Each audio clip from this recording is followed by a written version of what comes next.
Yeah, the sound comes out of your like right. Maybe it's the other. Oh, yeah, yeah. Oh, okay. Yeah. Yeah. Nope. That was not it.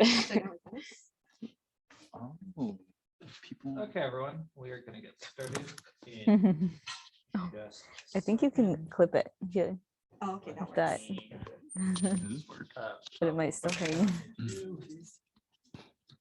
Hopefully that's okay. I'm curious how it works with like all speaking. If we all speak at the same time, like what does it do? How does it register? Probably cause hearing damage. Yeah.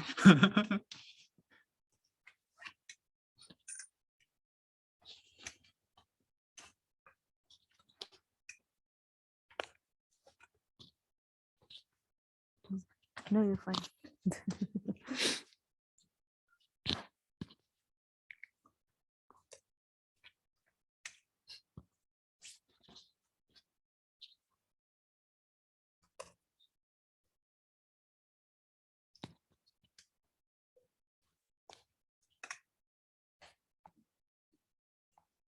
All right, these slides are not on the website yet.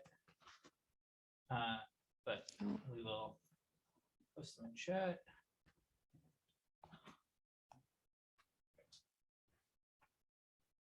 Yeah. Cat's in the mood. Forward for today.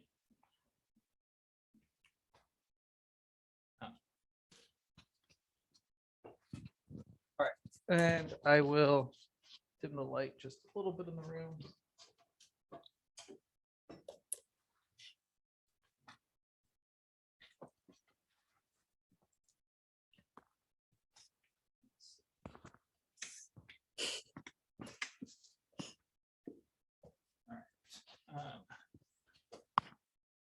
Cool. So it looks like there's a lot of folks online. In the room, I don't think I'm going to be able to have the audio from everyone speaking projected, but it'll go into Zoom at least.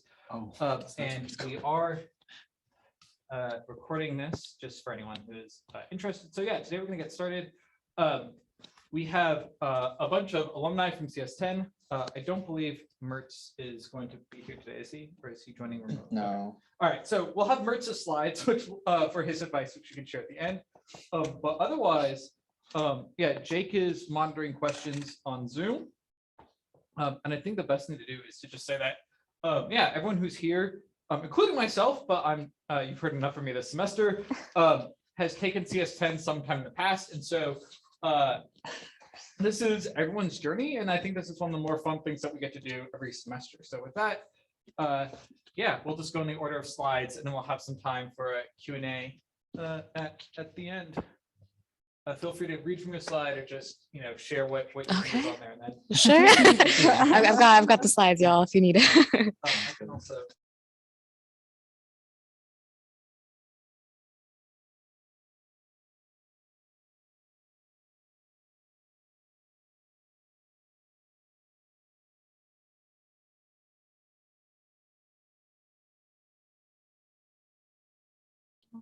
Do they have the audio feed? They should still have the audio tape, but I actually can't tell what's going on. So much. Oh, man. Yeah, I think we should be good.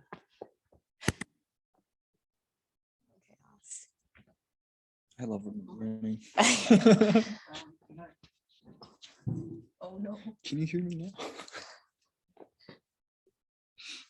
And then people just keep saying no. Just to mess with you. All right. We just sit there. Just sit there. So things over one more time, and then we'll be good for. So tragic. Yeah. Okay, let's see. Camera, it's DLSP. Did this classroom get All right.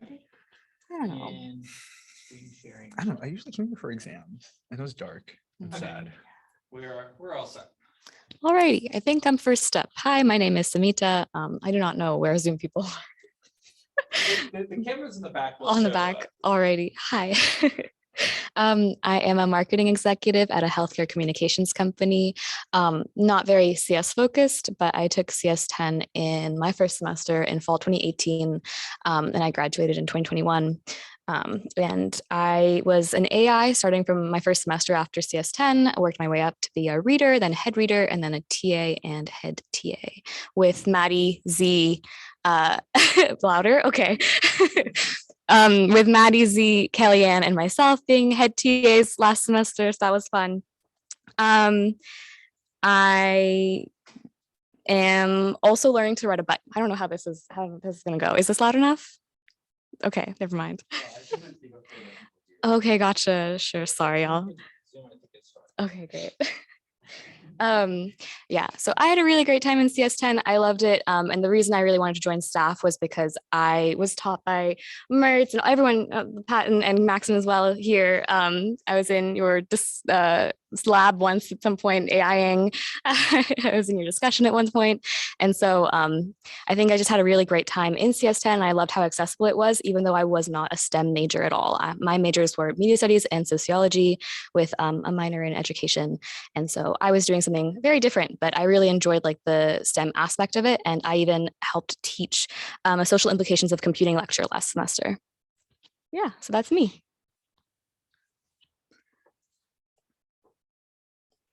Maxon, you're up. Oh, Right. Oh yeah, you want to do your advice first? Oh yeah. do that first. Okay, sure. I cannot. Okay, I'll just leave for mine.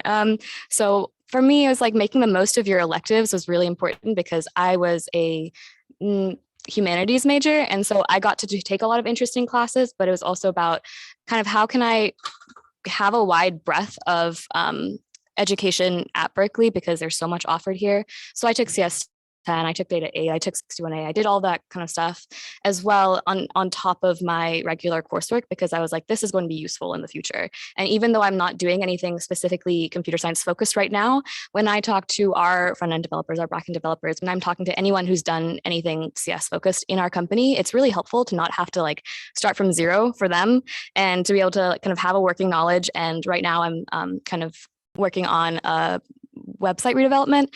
And so that is really helpful to have some background knowledge. And my partner, who is never took CS10, but he took 61A, he did not take CS either as like a major, but he uses CS every single day in his day-to-day work. So it's just really a valuable lesson to have, regardless of where you are.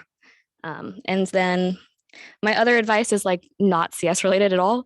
Take a PE class because exercise is important, kids. Get to know people through activities and your interests because sometimes making friends is hard, especially as like a first year in college or just like any time in your life, especially outside of college as well, when you don't have the structure of, you know, going to class or seeing the same people every single day. And so like find things that you love to do. And so on the previous slide, I said my interests included napping. I'm watching White Collar. I always watch White Collar. If anyone knows, I pole dance. I went on a hike on Sunday. There's a lot of different things you can do and find communities with. And so there's people that you can find in all those communities and like find people with mutual interests and try and make friends that way as well. So it's not just in your classes or in that. And then my like real life advice is like get really good at making 5 dishes, like just really good, just like 5. That's all you need. And then you can rotate those 5. When you get bored of one, you go on to the next one. And so after college, you will need to like survive. And so if you don't know how to cook like just 5 dishes, it's not that hard. But yeah, that's for me. Whoa. I'm trying to get the audio and everything working. All right. Cool. Hi, I'm Maxon. Can you hear me in the back, by the way? Thumbs up. Yeah, cool. Nice. So I took, it's okay, I'll just make things up. So I took CS10 like half a decade ago. Way to make myself feel old. Yeah, so I took CS10 back in spring 2017. So yeah, literally like 5 years ago. That's crazy. I didn't major in CS, I did minor in CS, but I did CRS actually. So it was like, I got to build my own major, so it was CS anyways. But I got to do some environmental science classes in there too, and that really helped kind of like round out my experience. Let's see what I do right now. I'm working at a pretty small company right now. It's a startup. We're like really early on, so like in my team, there's 7 engineers total. And after splitting up across like smaller teams, it's like me and this one other senior. So it's pretty wild. I don't really know what's going on sometimes, but it's a good time. Yeah. What else? I'm gonna skip the highlights. I'm rewatching Rick and Morty. It's pretty funny. And if you're looking for a recipe, like what Smita said, you should learn pasta. Some pastas are really easy to make, or at least learn how to use salt, pepper, and garlic, because that always works. But like, don't make all 5 of your recipes pasta. Unless, well, All right, cool. Next slide, please. Cool. So there's advice there. You can read that. I don't actually like reading it out. So I think the only thing I would add is. Oh, is this the slides? Nice. Oh, cool. I'm still not going to read it out because I only put 4 bullets and you can read it. I think the only thing I would add is just like explore things around the area. Not all of the learning that you experience at Cal happens in the classroom. A lot of that also happens just being out and about and finding a bit more about yourself too. So explore local businesses, meet people safely, and yeah. Cool. All right, yeah. Am I next? there's a dual meeting now. Oh, you don't need the mic. Next slide. Oh, no. Okay, there we go. Hi, my name is Patricia. I took CS10 fall 2017. So I came into Cal with no CS knowledge, and I was like really not that interested in doing it, but I decided to take CS10 on a whim, and I actually really liked it. So I ended up majoring in CS, and now I'm working as a software engineer at Roblox, which is a video game company. No, I do not make video games. I'm not that cool. I mostly work on the website, so like front end and back end development. Let's see. Oh yeah, I was an academic intern for CS10 for 3 semesters, and then I was a discussion TA for another 3 semesters after that. So I was pretty much involved in CS10 from the beginning of my Cal journey to the end. So yeah, let's see, next slide. Yeah, so I guess my advice is just to be determined and don't let fear of rejection hold you back. And another big thing is like just trying new things and developing hobbies. Because like when I was at Cal, I was pretty much focused on school like 200% of the time. I didn't do anything else. And now I'm an adult and I'm like, the only thing I know how to do is work. So I'm working on that right now. So I'm like trying to develop new hobbies. But I think if I had started in college, I think like I would have had a better time. I would have like made more friends. So that's definitely one recommendation is like just explore new hobbies and try new things. Like being at Cal is such a gift. It's so fun here. Like there's so many things always happening. Now I live in the suburbs, so it's like super boring. And I came back here this morning and I was just like, wow, there's so many people. Like I just feel like the energy here is really great. So definitely take advantage of being here. Let's see, don't be afraid to reach out to people and ask them questions. Asking people questions makes them feel really smart for answering. So it's like really flattering for them. So don't feel like you're being a burden. People love answering questions. Let's see, random recommendations. I'm just gonna call this one out. If you guys continue with CS and you're interested in being a software engineer, hit me up for Roblox intern or new grad referrals. You can connect with me on LinkedIn. Yeah, I'll refer you. So hit me up. Yeah. I guess I have one. Yep. Sorry. That's working. Okay.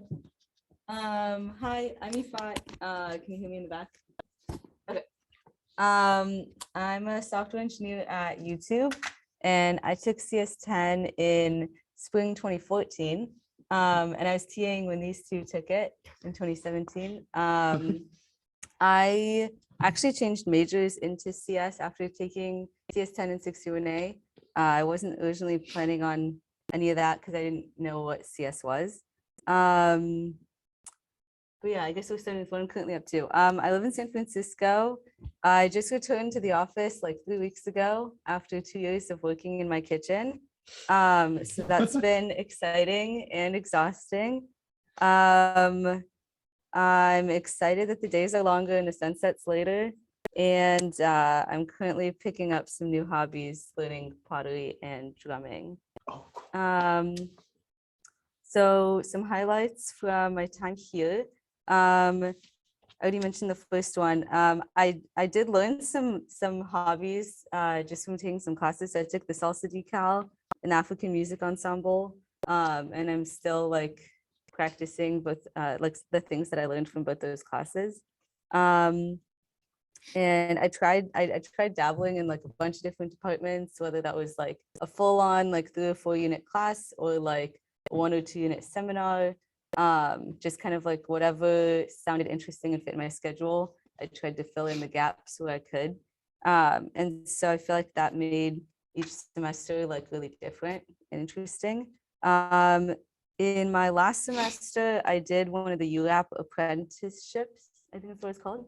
Yeah. And that was a cool learning experience because it was like a research project that was different from anything I'd done before.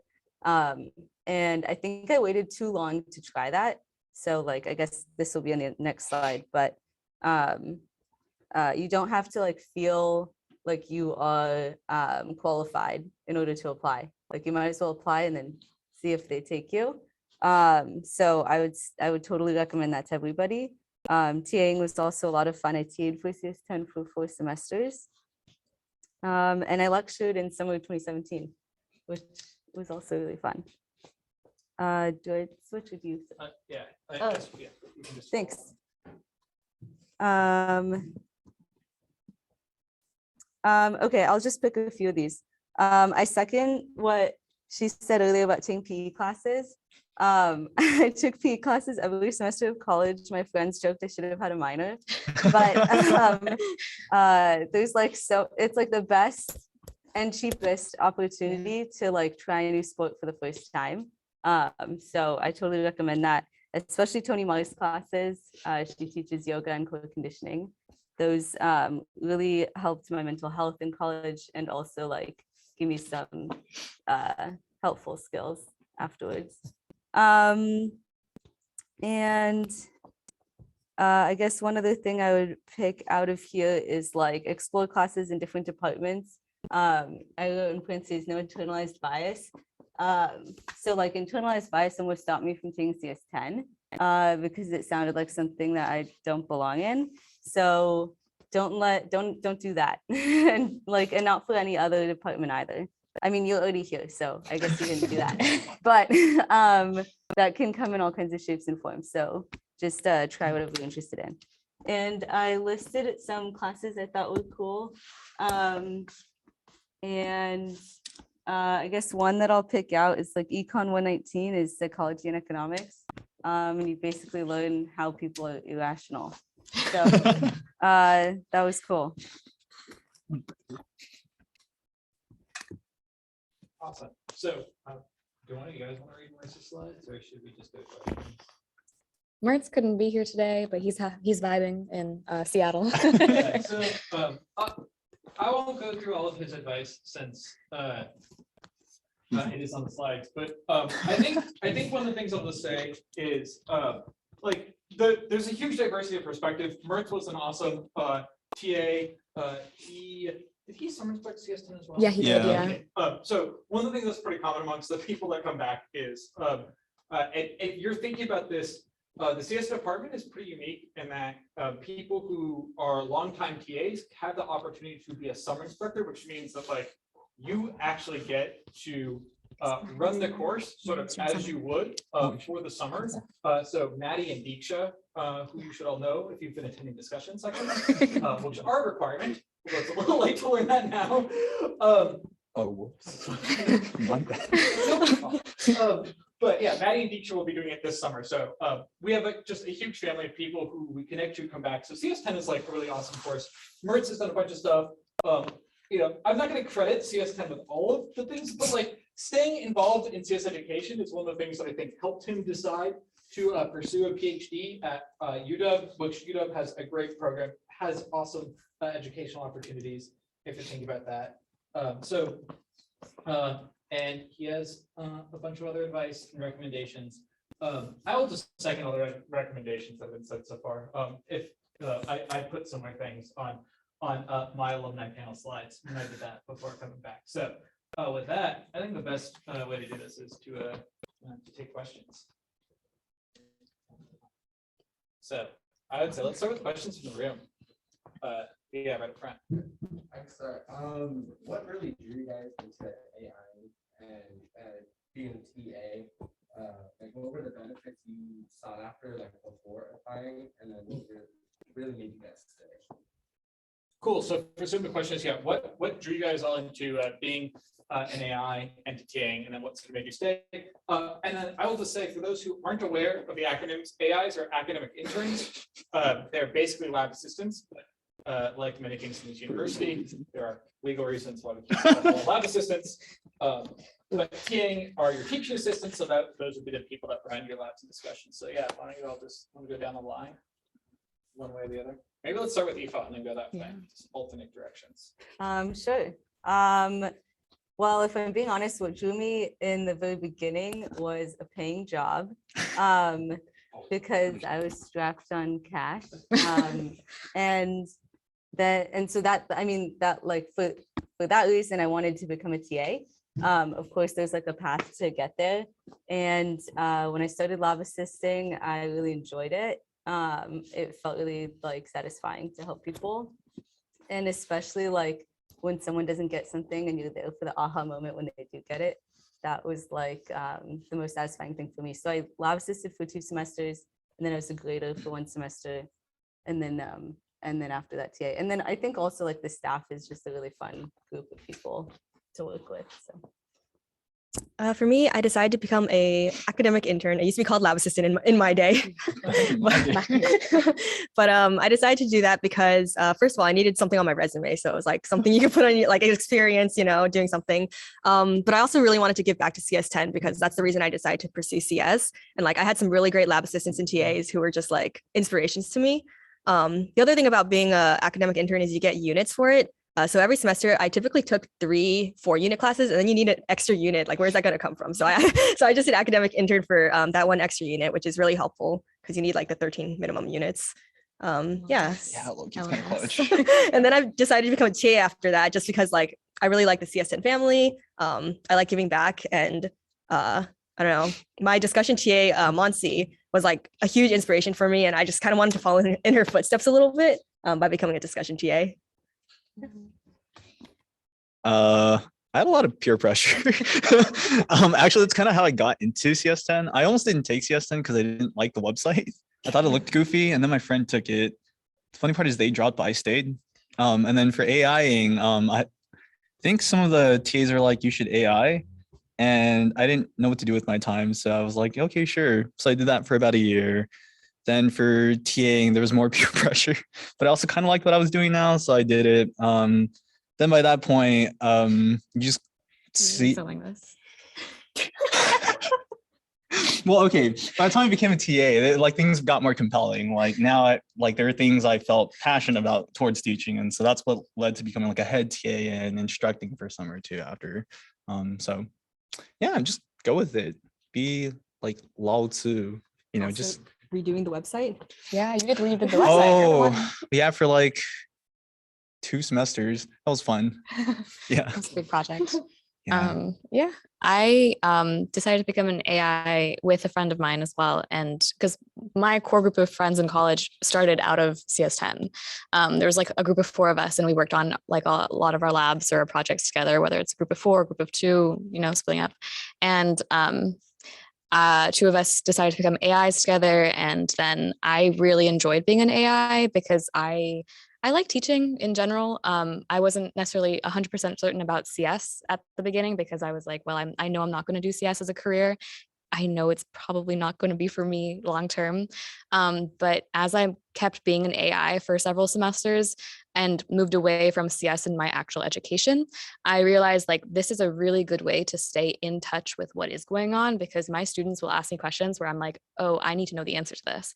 And so it kind of helped me stay in the loop about computer science and just like what's going on in the industry. And when I gave a social implications of computing lecture, I kind of pulled from my background in other disciplines, but my focus is in like that area, kind of like social implications and computers and kind of how technology impacts society. And so that's an interesting experience anyways. And so being able to teach that was really, really fun. And so then I became a TA because I was like, oh, a paying job. I love that. Yeah, and I got to do what I really enjoyed and get paid for it. So that was good.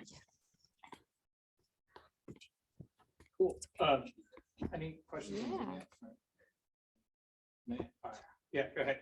So you guys talked about how like CS can be useful like in terms of like skills and knowledge outside of just majoring in it or just like going into a job for it. Would you say that it's becoming more and more useful like in the future? I think in jobs nowadays, just know how to like computer program or how to do like some more programming, computer science, like in jobs even outside of like CS jobs. I would say yes. So for example, I'm not a transportation planner, but I know some transportation planners, and there's a lot of data. There's just a lot of data in the world. And currently, a lot of people use Excel or other systems to kind of parse through that data, which is slow and clunky and not very aesthetic. And the thing is, even if you have like a CS10 or 61A level knowledge of CS, of like Python, just like the conceptual parts of computer science, I think you have everything that you need to get started and figure out a better system for just parsing through some data, or to figure out like what is going wrong, or read an error code. It's just like there's very simple things in your life that you'll come across that you can use some of the concepts that you learn in this class and in other classes in CS more. And then I think also just kind of communicating and kind of moving forward in the world and understanding like what you are getting into whenever, I don't know, everything is becoming very technological. And so kind of just understanding a little bit more about what you're getting into, what goes behind some of the stuff that we're seeing these days. I think that's just kind of helpful. Yeah. Yeah, definitely bump on the being more like tech savvy. Like, I think your like Bluetooth blender has more computing power than how they sent like the satellite to the moon the first time. You know, like that's crazy. I think you don't have to like necessarily dive deep into CS though, because CS is a really broad area. It's almost a little too broad, I would say. You know, there's a lot of stuff that's covered in CS, but then there's stuff you do with computers that doesn't fall under the formal CS discipline. I would say like it makes a lot of sense to just figure out why you might need it first, you know, and then try learning there, like be a bit more pragmatic, because you could spend 4 years like learning something, and this is something I've experienced in a lot of, I think, like software engineers. The things you learn from the 4 years aren't necessarily what you apply to your first job, you know, because it's just completely different. So in a way, it might even make sense to just see, you know, in the context of what you're doing, how much CS should I learn? What areas, what languages make the most sense for me? So yeah. I'm a software engineer, so, but definitely like even like tech is in everything these days, and even if you're not like a software engineer or like a web developer directly, like just having some understanding of like technical things or like CS can really help. Like my PM, product manager, like he doesn't really have a technical background, but like he has like some basic understanding of programming, and I think that really helps with just like understanding what's going on and like knowing what questions to ask even. Yeah, similarly, I'm also a software engineer, so I can't speak from my own experience necessarily, but I can speak from two friends, one that's doing a PhD in biology and one that majored in econ and started working kind of as like an analyst.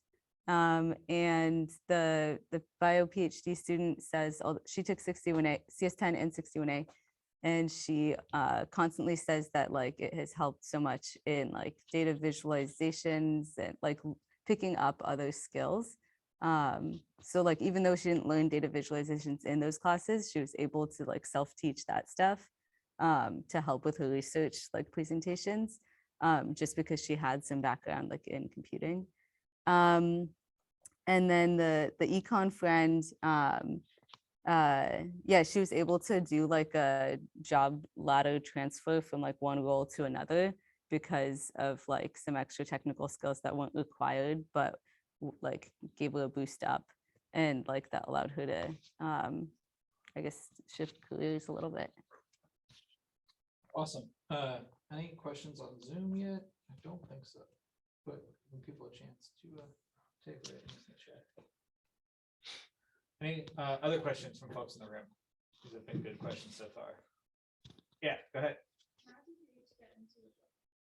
Yes. So for those in Zoom, how did you each get into your job? Good questions. Sure, I can start. So I guess I didn't talk much about my job. I work at YouTube. I work on the homepage recommendations algorithm, and how did I find that? I was honestly just interviewing super broadly. When I was looking for a full-time job, I probably applied to at least like 50 companies. Maybe got like a phone call with 10 of them, gotten on site with 3 of them. So it's very much a numbers game. But I was lucky to get in. This was like it started off through the Google recruiting pipeline, and then at some point they routed me to YouTube, which at the time I was like, shoot, I didn't take graphics or like any other like video processing class. I don't know what I'm doing. Luckily, I didn't need to know that in order to do the job. But yeah, I guess it was kind of luck in that sense. The way I got to my actual team was also really lucky. There was like an alumni student mixer that brought together like in the women in EECS group put together.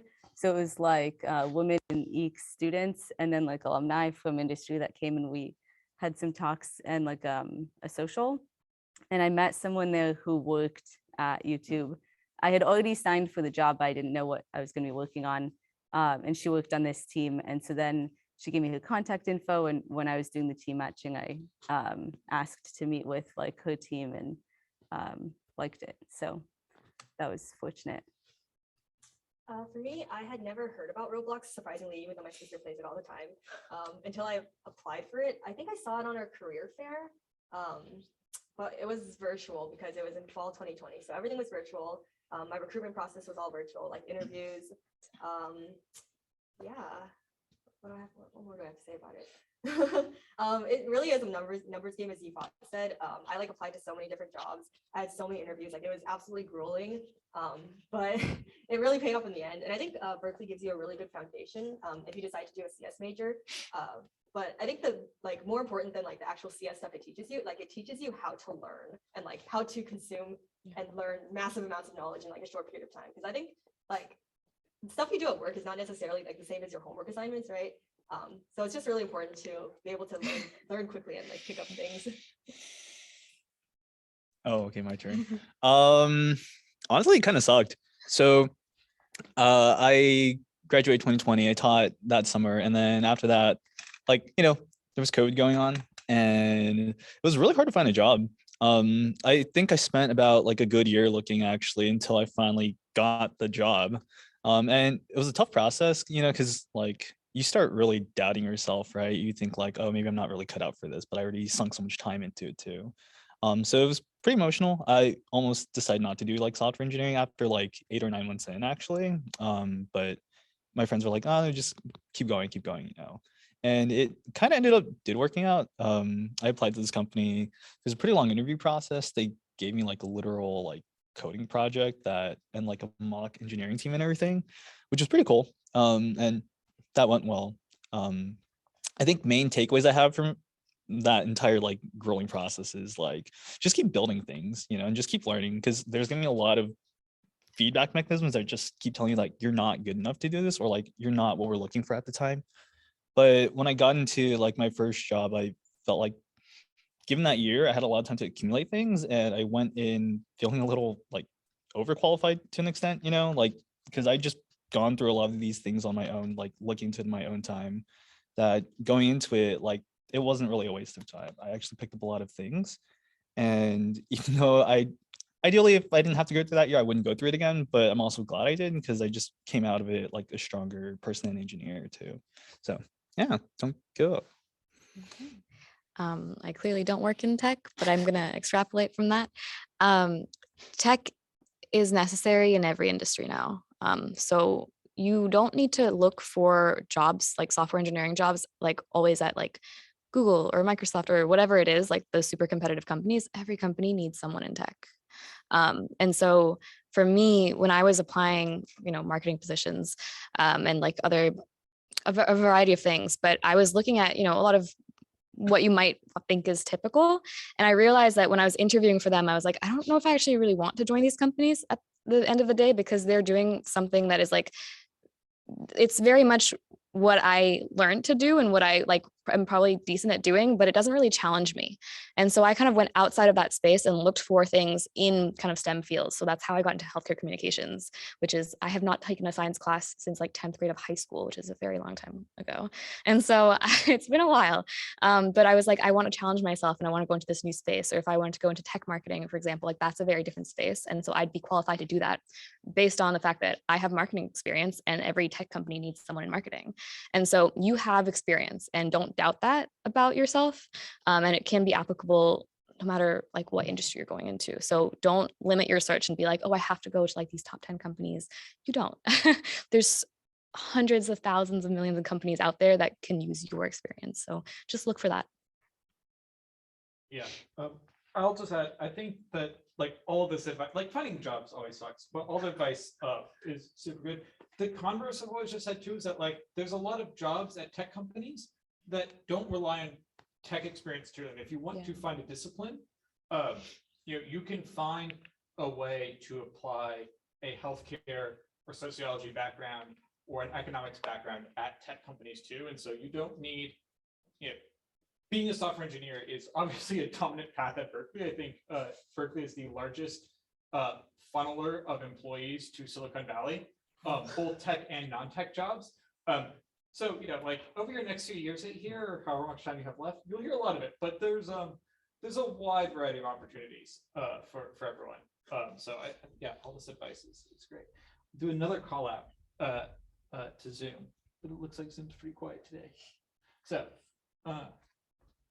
other questions in the room? Yeah, go ahead. Just wondering, when you guys became AIs, did you fully understand CS10? No, no. There's okay. There's that lab that I don't think anyone on staff did. Like, and there, the robot one. Do you remember the Finch robot? Yeah, no one completed that. It just like broken. They were all broken my semester, so no one did that. And then there were, it's a bit of a pick and choose kind of thing. I remember the brick wall. I remember that. I never did that one. So there's some you can be a little lax about it, but as long as you can put in the work and try and understand it after the fact, or before you teach it, that's very important. Don't like go to students with something that you don't know anything about. But yeah, Socratic method, like you learn together. Yeah, that's also Oh, actually, yeah. Like pair programming. even Pair programming. yeah, there you go with the student. I'll just say that like the question for those in the room, did you understand everything before becoming TA? And everyone immediately said no, right? Like every one of your professors as well is learning something every semester while they're teaching those courses. Like even courses that you've taught bunches of times, like they're random little things that like I come back to. And like last Monday, I screwed up teaching the explanation of Handel's logs that I hadn't looked at in a while. And then you kind of, you can avoid some of those things, but like no one fully understands everything. And CS10 as a course is really special in that we cover so much stuff as well that makes it especially challenging, but also really fun. And I would say the best way to learn CS10 is to come back as an AI and a TA. That like every semester I was a TA for CS10 and AI, like you always pick up something at a deeper level and you always understand it more. So like, yeah, what we also want to see in people who come back is like, the reasons for coming back are they're varied, right? But like if you care about students, if you care about your peers, if you want to improve your own skills and you want to help others, like that's really all that matters. Yeah, you do need some understanding, but you don't need to be an A student to come back and help. And if you want to practice, we have sessions like Ben this semester has been meeting with our AIs basically every week, going over things. So you also get a little bit of the insider's perspective on how a lab works too. So there's lots of, but yeah, that's a really great question to ask. Can I add something? Yeah, go ahead. Yeah, please. I was just gonna add like you can always say I don't know, and the TA is in the room to help, and probably also some other AIs. So it's totally fine. Like there's not much at stake. Yeah. Yeah, go ahead right here.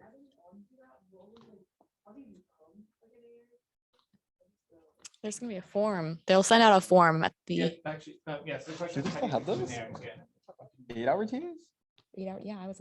That's legal? Yeah. Oh, wow. Hello. Well, how much Um, you get paid? Today, actually, the form is going to release to sign up for AI. So if anyone is at all interested at becoming an AI, fill it out. You don't have to, it's not obligated to do it until you sign the contract, but it is such an amazing experience. And if you're scared at all about not knowing the content, I think that you should still apply and see how it goes around the first meeting or so.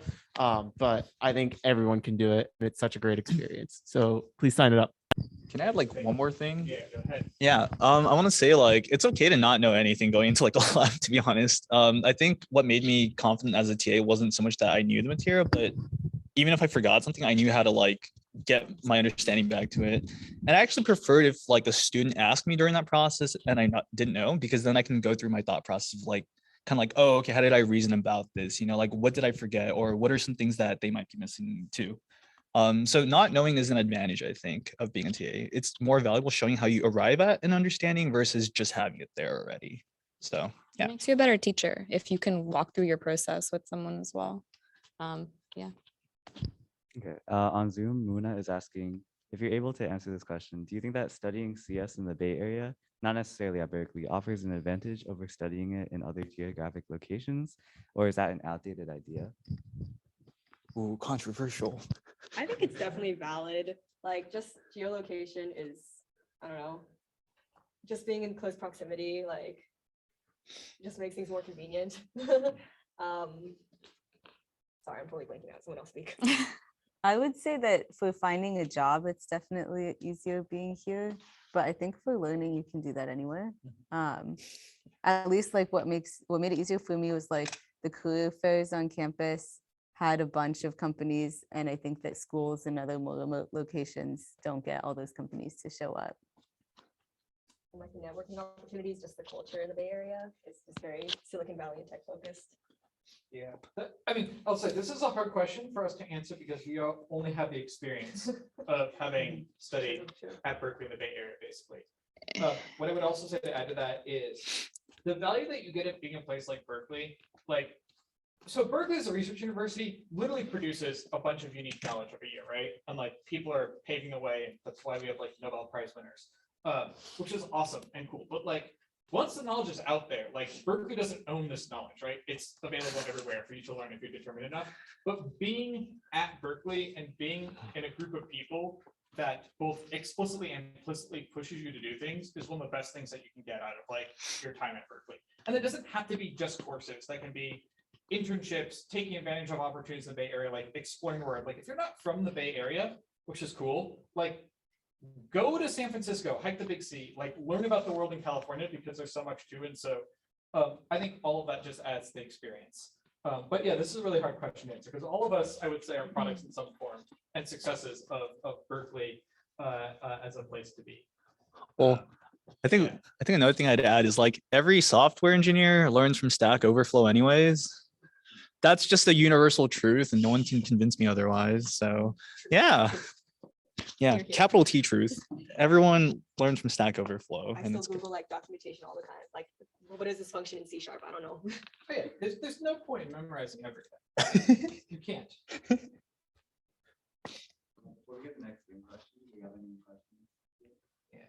Did you guys take any internships over summer? I know a lot of the people like around me, especially like my friends, they're like on 6-1 track. They're always like, oh, I need to apply for an internship this summer. Like I need this, I need this, you know.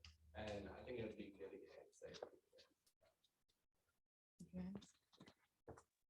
Sure. I did my first internship the summer after my junior year. But I took CS10 my second semester. So then I took 6-1 my like sophomore year. So at that point I had like, 2 years of, I guess, of the major before doing an internship. And yeah, the internship was a lot of fun. It also was like super different from classwork. It was kind of interesting to see like because in classes I'd never seen how like 1,000 people can collaborate on a code base, how to like make incremental changes, and like work in a big team. So those were all pretty new.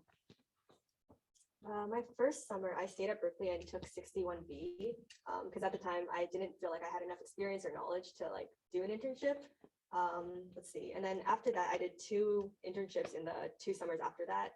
I learned a ton doing the internship. The first one was at a small company in San Jose. It was in person, so it was really nice to like just be an office drone and like see what it's like living in the corporate world. Free snacks. But yeah, I learned a ton on the job. And then the summer after that, it was remote because of COVID, which was kind of rough, but I guess prepared me for the whole year and a half after that because it was all remote.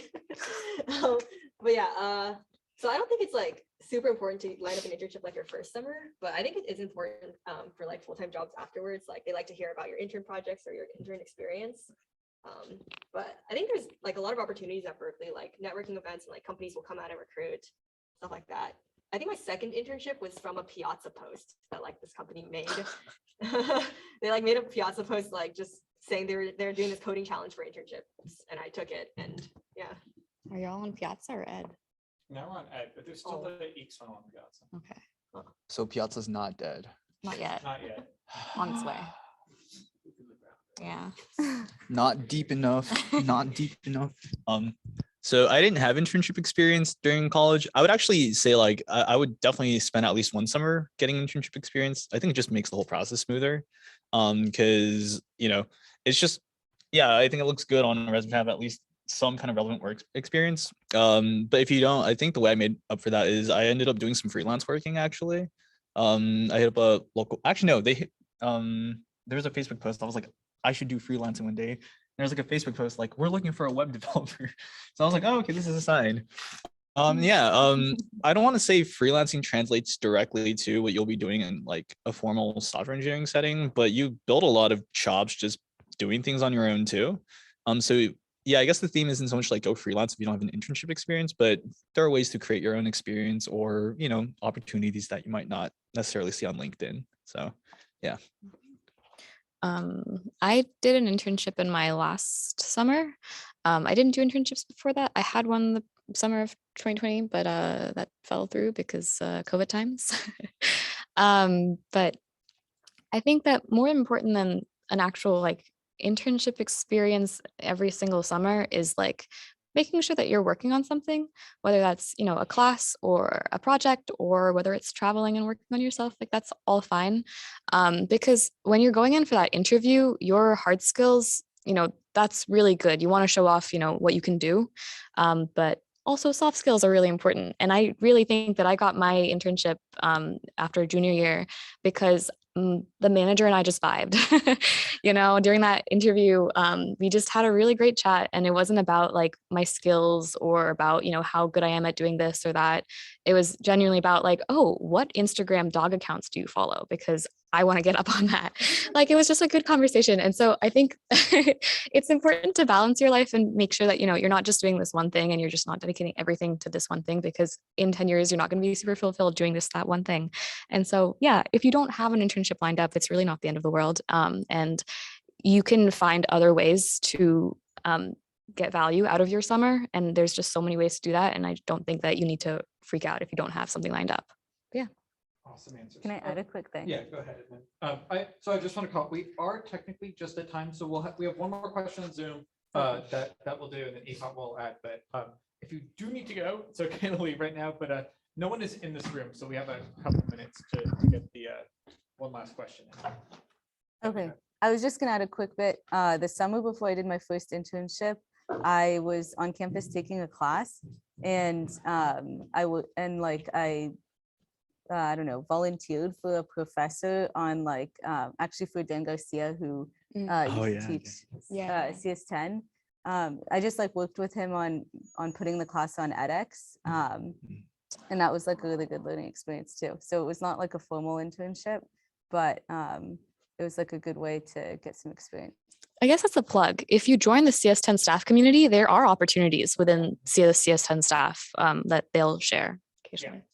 Yeah, and absolutely every community, I think, hopefully will have it. But yeah, there's tons of cool stuff. I mean, being a TA more broadly at Berkeley, you get to interact with a bunch of people who all go on to do interesting things that are a mix of engineering and non-engineering and tech and non-tech, regardless of whether or not you studied CS. So last question, I think this is also a nicely related and interesting one. Do you think there are any extracurricular activities that provide a significant benefit when looking for a job in a tech field? Have a answer for this. Significant benefit. Or you could just say benefit, or This is like kind of unrelated, but like working out is good for your mental. So it's like gonna translate Yeah. to everything else. Yeah. Yeah, like I did not work out at all in college. Get in that PE class. We should have done I that. never took a PE class, and now I'm thinking I should have. But yeah, after college, like I had so much more free time. In college, I was so busy, and then I was like, I started working out, and like it was just so good for like my mental health. And, yeah.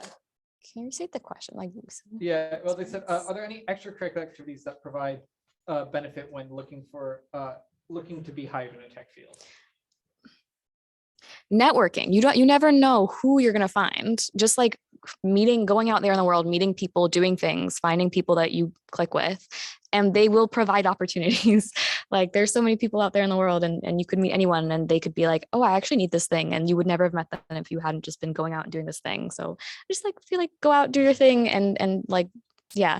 But in terms of specific extracurriculars, I don't think there's any one thing that is going to be super, super valuable. That's not a hobby. That's a It could be an chore. extracurricular.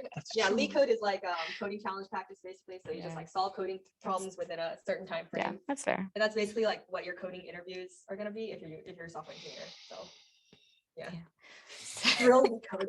So also the four of them missed the obvious thing that they've been talking about, which is like joining course staff of Oh. a course. yes. It's like TA is like, it doesn't have to be your only extracurricular activity. Obviously, teaching helps, but like I think among the courses, like for me, that was my extracurricular activity. I think for most of them, that was the place of joining a club, right? I don't know how many other clubs. It doesn't have to be. I have plenty of good friends that joined clubs as well. And there's all sorts of things, right, that are tech and non-tech related. But for most of us around here, like joining a course staff, whether it's CS10 or if you take another CS course, like it is such a great community. It's opportunities, it's practice learning, it's mental and peer support.